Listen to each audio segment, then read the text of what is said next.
Bonjour, dans cette vidéo, on va parler du diagnostic, les étiologies et la prise en charge des hypoglycémies. On va commencer par la définition. Lorsqu'on dit hypoglycémie, on dit triade de Whipple, fait des signes cliniques d'hypoglycémie. Le patient va y avoir une glycémie qui est inférieure à 0,7 g par litre s'il est diabétique. Si on parle d'un patient non diabétique, le seuil est à 0,5 g par litre. Bien évidemment, ces signes cliniques-là vont disparaître après resucrage.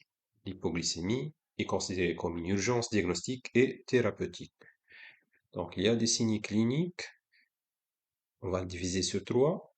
L'hypoglycémie légère, l'hypoglycémie dite modérée et sévère. Donc, on va commencer par l'hypoglycémie légère.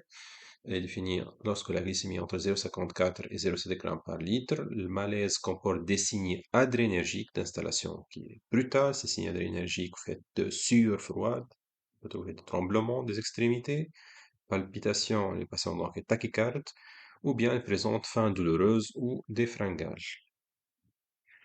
Le patient peut avoir aussi une somnolence, fatigabilité, asthénie, peut avoir des céphalées, le patient est un peu pâle, nerveux, avec difficulté de concentration.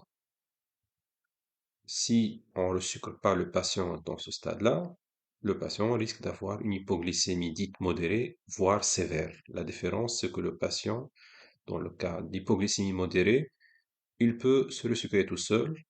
Par contre, si elle est dite sévère, dans ce cas-là, ça nécessite l'intervention d'une tierce personne pour faire resucrer le patient.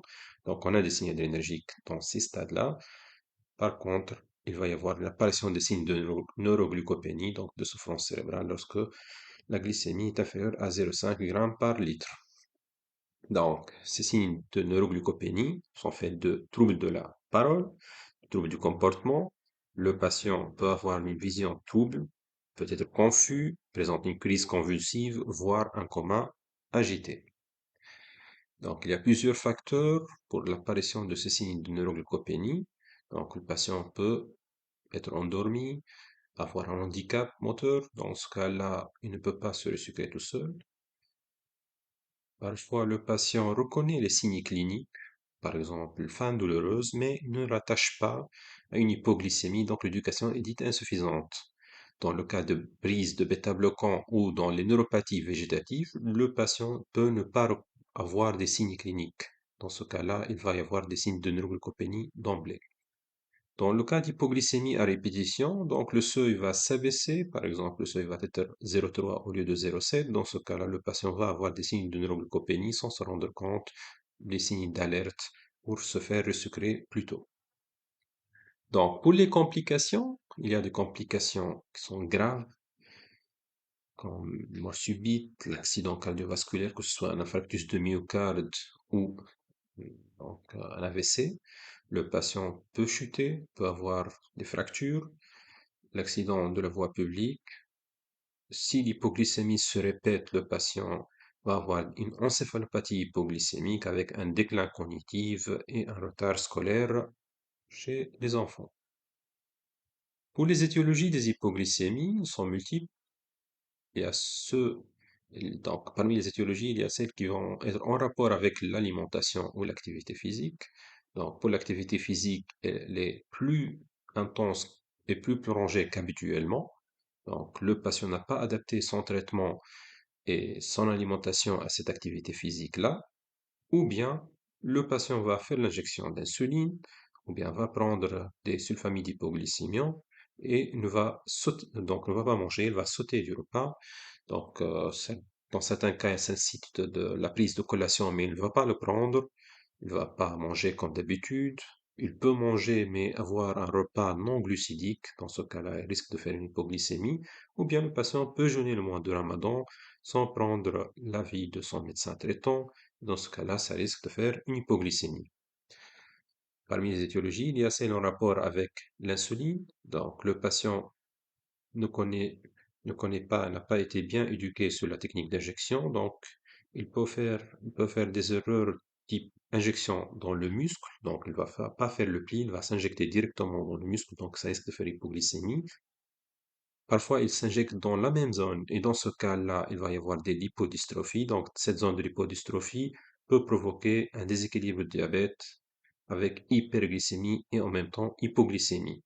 Pour le cas de chevauchement des doses, donc le patient normalement va avoir une insuline dite basale, donc qui va être prise en généralement à 12 heures d'intervalle, c'est le cas de l'insuline intermédiaire humaine. Le patient, par exemple, il va s'injecter à 8 heures et à 20 heures, mais il va s'injecter à, disons, 11 heures du matin et 8 heures et 20 heures du soir. Dans ce cas-là, il va y avoir un chevauchement de dose, c'est-à-dire à partir de 20 heures jusqu'à 23 heures, le patient risque d'avoir une dose excessive d'insuline et il risque de faire hypoglycémie durant cette période-là. Parfois, la technique d'injection est correcte, mais le patient, dû à la présence de cataracte ou rétinopathie diabétique, il va se tromper dans la dose. C'est-à-dire, par exemple, au lieu de prendre 12 unités, il va prendre 14 ou 16 unités. Donc, une dose excessive d'insuline va provoquer une hypoglycémie. Parmi les étiologies, il y a celle en rapport avec une cause organique. Le patient peut avoir une autre maladie associée comme l'insuffisance hépatocellulaire ou bien des maladies auto-immunes qui provoquent une hypoglycémie comme l'insuffisance surrénalienne ou maladie cœliaque. Il faut suspecter chez les patients, notamment diabétiques type 1. Pour les complications du diabète, c'est principalement de la néphropathie diabétique. Pour une neuropathie autonome, soit gastroparésie ou diarrhée motrice, ils peuvent provoquer des hypoglycémies. Dans le cas de gastroparésie, le patient va avoir une hypoglycémie précoce, puis donc les aliments vont passer de l'estomac vers l'intestin. C'est un problème de vidange gastrique, donc ça va être retardé le vidange gastrique. Dans ce cas-là, il va y avoir une hyperglycémie ultérieurement tardive. Il y a d'autres causes d'hypoglycémie, c'est lié à la prise de sulfamide. Par exemple, le patient la présence de démence, il peut prendre double dose de sulfamide. Dans ce cas-là, il va y avoir une hypoglycémie sévère. Ça nécessite parfois l'hospitalisation du patient pendant 3 jours au moins pour le surveiller, vu que le risque d'hypoglycémie peut être en même temps sévère, mais à distance de la prise jusqu'à 72 heures. Parfois, c'est l'interférence médicamenteuse qui est la cause d'hypoglycémie, due à la prise notamment d'antivitamine K, parfois les sulfamides antibactériens ou les anti-inflammatoires non stéroïdiens. Il faut rechercher chez tout patient qui provoque il y a une hypoglycémie, donc, et on ne trouve pas d'étiologie évidente. Pour le prise factice d'insuline ou de sulfamide hypoglycémiant, généralement c'est dans un but pour attirer l'attention des autres, ou bien la prise d'alcool. Pour la prise en charge, chez un patient conscient, il faut prendre entre 3 et 4 morceaux de sucre, c'est l'équivalent de 15 à 20 grammes de glucides par voie orale, et bien évidemment, il faut corriger la cause. Si on n'a pas de morceaux de sucre, on peut prendre l'équivalent, ça veut dire 200 millilitres de soda, de jus, une cuillère à soupe de miel, de confiture, ou bien prendre 5 ampoules de glucosé à 30%. Chaque ampoule contient 10 millilitres. 10 millilitres, c'est 3 grammes de sucre, de glucose. Chez les patients qui sont inconscients, on a deux alternatives. Donc, que ce soit un patient diabétique type 1 ou diabétique type 2, on peut donner 2 à 3 ampoules de sérum glucosé à 30% en intraveineuse directe, puis on va faire le relais par perfusion de sérum glucosé à 10% jusqu'au réveil du patient. Ça s'applique, comme on a dit, chez le patient diabétique type 1 et le patient diabétique type 2. Maintenant, pour le patient diabétique type 1, on peut utiliser aussi 1 mg de glucagon en sous-cutané ou par voie IM à éviter chez le patient diabétique type 2, notamment sous sulfamide, vu le risque de stimulation des cellules bêta-pancréatiques par le glucagon et donc récidive d'hypoglycémie. Maintenant, on insiste sur la prévention. Il faut éviter les hypoglycémies. Donc, c'est par l'éducation thérapeutique, que ce soit du patient ou de son entourage. Pour le patient, il faut adapter le traitement en fonction de l'effort physique, en fonction de l'alimentation.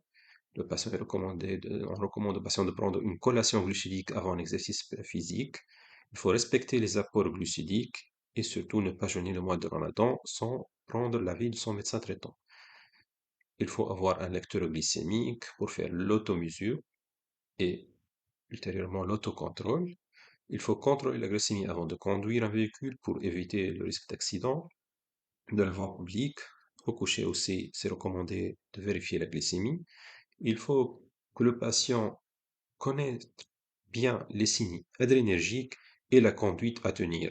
Par exemple, faim douloureuse ou le fringale, la majorité des patients ne connaissent pas que c'est en rapport avec l'hypoglycémie et il faut faire la surveillance par le lecteur glycémique pour s'assurer qu'il ne s'agit pas d'une hypoglycémie. Sinon, il faut éduquer le patient sur la technique d'injection et la manipulation de l'insuline.